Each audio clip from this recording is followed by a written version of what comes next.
Okay. નમસ્કાર મિત્રો, હું વિપુલ બાંભણિયા, કૃષિ સંશોધન કેન્દ્ર, જૂનાગઢ કૃષિ યુનિવર્સિટી મહુવાથી.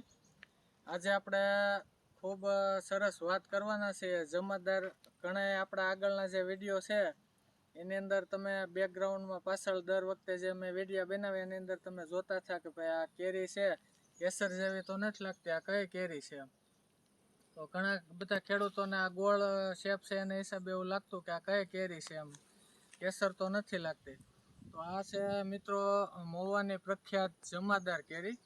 અને આજે આપણું જે ફર્સ્ટ પિકિંગ છે, એટલે કે 2-3 હાંખું છે એ પડી છે. અને કેરી ઉતારવાનું અહીંયા ચાલુ પણ ઈજારાવાળા જે લોકો છે એને ચાલુ કરી દીધું છે.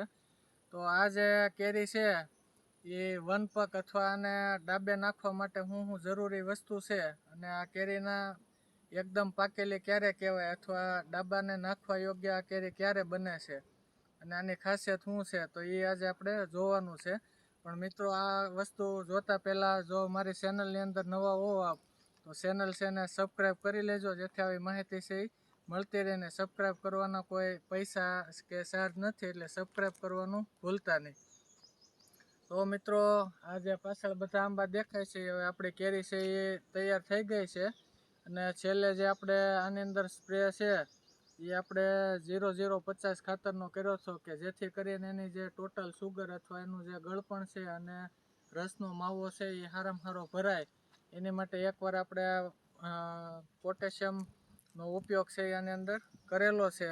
અને આગળ જે બધા વિડીયો છે એની અંદર ઘણી બધી માહિતી આપણે આપેલી છે.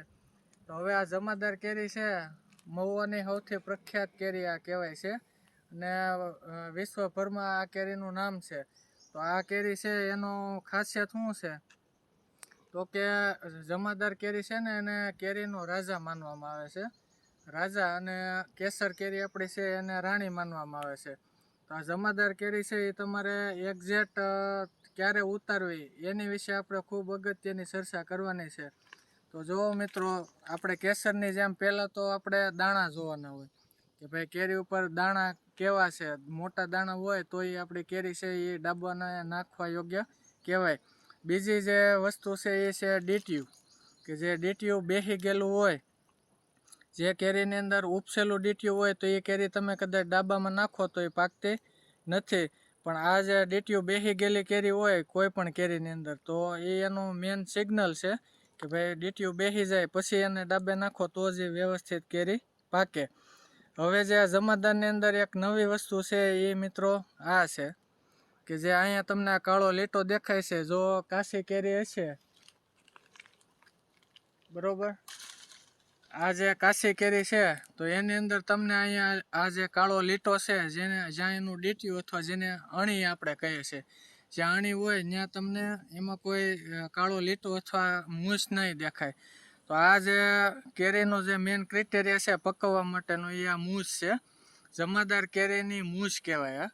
જ્યારે આ પ્રકારે મૂછ થઈ જાય, આપણે મૂછનો જેવો શેપ હોય એવો તમને શેપ દેખાય, અને એ મૂછ આમ પોળો પટ્ટો થઈ જાય, ત્યારે આ કેરી છે એ તમારી ડાબાની અંદર નાખવા યોગ્ય થાય, અથવા વનપક છે એવું કહી શકો.